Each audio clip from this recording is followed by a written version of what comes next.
Les conflits. Ces moments délicieux où votre équipe s'entre-déchire, où vos clients explosent, ou pire, où vous vous battez contre vous-même dans votre propre tête. Vous savez de quoi je parle. Et là, vous jouez les pompiers. Vous courez éteindre l'incendie avec un tout petit seau d'eau, en espérant que tout redevienne calme, comme par magie. Mais ça ne marche pas, hein. Les braises sont toujours là. Aujourd'hui, on va voir comment arrêter de jouer les pompiers et devenir le stratège des conflits.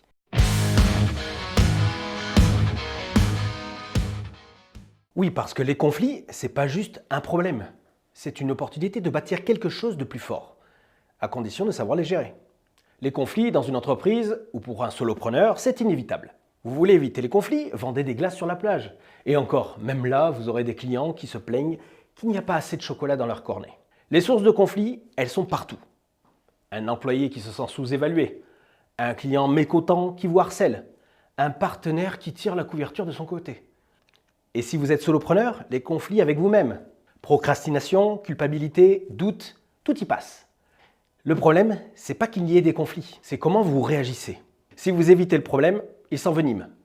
Si vous explosez, vous perdez en crédibilité. Et si vous essayez de faire plaisir à tout le monde, vous finissez épuisé et toujours perdant. Aujourd'hui, on apprend à gérer ça comme un boss, le boss que vous êtes.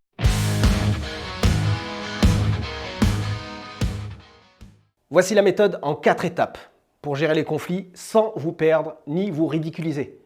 Première étape, faire taire l'émotionnel, le vôtre et celui des autres. Quand un conflit éclate, les gens réagissent avec leurs tripes. Vous aussi, avouez-le. Mais les tripes, ça ne résout rien. Votre premier réflexe doit être de calmer la tempête. Si c'est un client furieux, laissez-le vider son sac sans l'interrompre. Si c'est un conflit interne, posez une question qui désamorce. Par exemple, qu'est-ce qui vous agace vraiment dans cette situation? Et surtout, respirez. Parce que si vous répondez sur le moment en étant énervé, vous allez dire quelque chose que vous regretterez. Deuxième étape, reformulez le problème, mais objectivement. Un conflit, c'est souvent un bazar d'émotions, de malentendus et de suppositions. Votre job, c'est de faire le tri. Reformulez la situation avec des faits, pas des jugements. Par exemple, avec un client, vous pourriez dire que vous comprenez que le projet avance trop lentement. Le but, c'est de montrer que vous écoutez et que vous avez compris.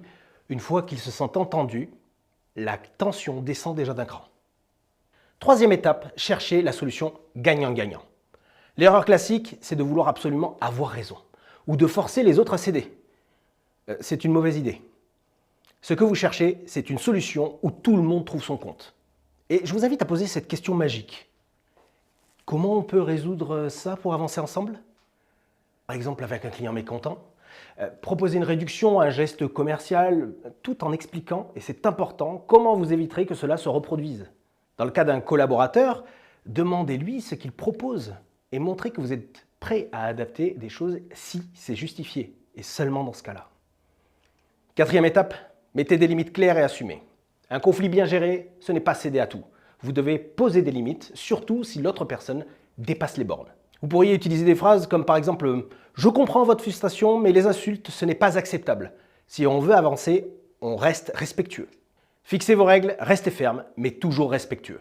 Et si l'autre ne veut rien entendre, vous laissez tomber. Parce qu'un conflit ingérable, c'est parfois un problème qui doit sortir de votre vie. Alors qu'est-ce qu'on a vu aujourd'hui? Que les conflits, ce n'est pas un problème, c'est une opportunité, voire une occasion d'apprendre, de grandir et même de renforcer vos relations. Mais pour ça, il faut arrêter d'agir dans l'émotionnel. Ce que je vous préconise, c'est toujours de calmer les tensions, de clarifier les faits, de chercher une solution gagnant-gagnant et de poser vos limites.